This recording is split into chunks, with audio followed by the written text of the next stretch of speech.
In this video, I want to talk about toxicity in Monster Hunter Now. I don't think it is, but some players may come off as toxic.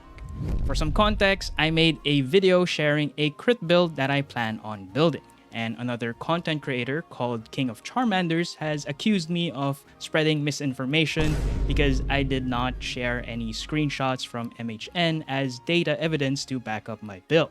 Yes, I was that other person he was referring to as clickbait and the trust me bro, this is the best build, which I never said. I don't want this to negatively affect my channel, so I'm here to share my side of the story and not spread any hate. So the plan for the build was to maximize crit skills like weakness exploit and crit eye, and the easiest way to boost up their damage was through crit boost. This was also a way to eliminate the need for elemental attack skills, so you don't have to make another build for every element.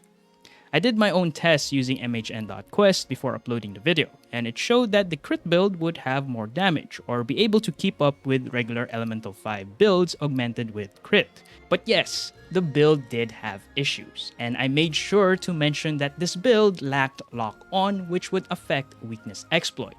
I never said to give up on lock-on.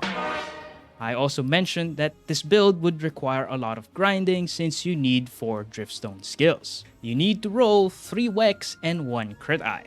But that's just 4 specific skills you need for this build to work, and that's a lot less grind. Plus, you can get a lot of Pale Driftstones for that 3 Wex that you need. So I was well aware of the limitations of the build. My intention was never to make the best build ever, and I'm sorry if I gave that impression. My intention was to make a build that didn't need any elemental attack skills, which was the meta for so long. So what I love about this platform is that we can share our thoughts with each other, and some of you guys have already shared your very own crit builds in the comment section, which I truly appreciate. Kaiser Panda shared his thoughts on swapping the Dragon Mask for the Coral Puke Helm for more Wex and lock-on, and it's a great build. The only reason why I did not include the Coral Puke Helm in my build was because I haven't upgraded it. I still don't have lock-on on it. I prioritize making a water elemental weapon, which now seems like a mistake. I don't showcase any builds that I don't have, because I don't have any gameplay footage to show you guys, and that's very important for me.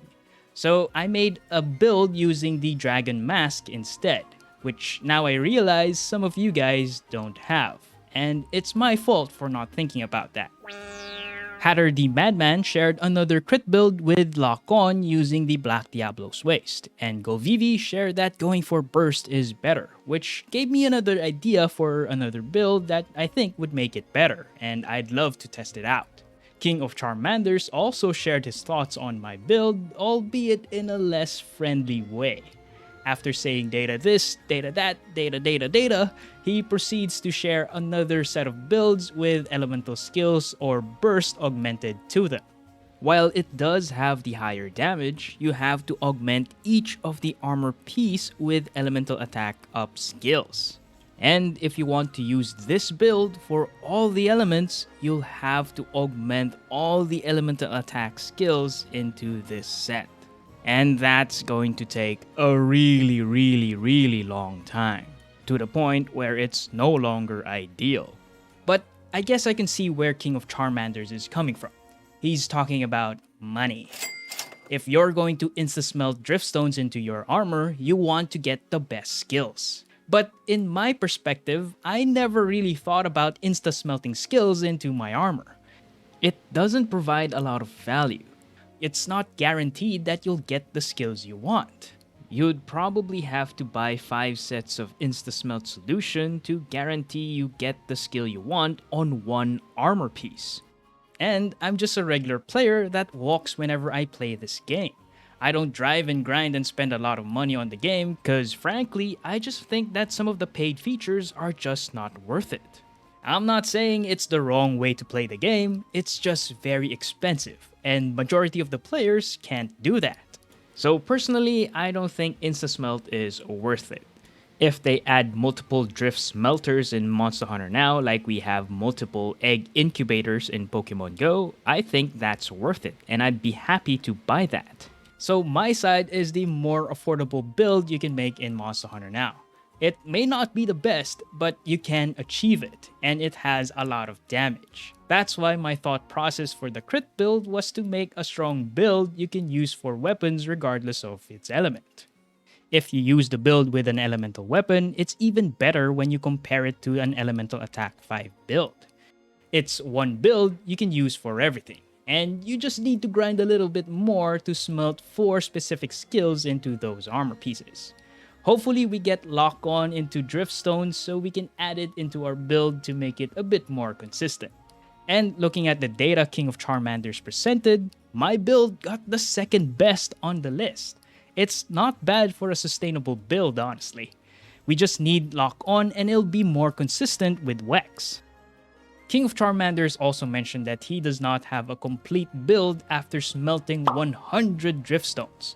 And as free-to-play players, how can we expect to make the perfect build if a whale can't even do it? I took into consideration those factors when making my builds. But hey, if you're a whale, you can go with King of Charmanders builds. But if you're a free-to-play and you don't have a lot of time to grind driftstones, you can go with my build. But I suggest practicing your gyro controls, or you can go with the Coral Puke helm. And that's what I love about Monster Hunter. There's a lot of ways to play the game. There's no one correct way to play, as long as you can hunt down the monster. And playing as a regular player, walking and grinding, I managed to meet other hunters and have a great time. That really is the highlight of Monster Hunter Now for me.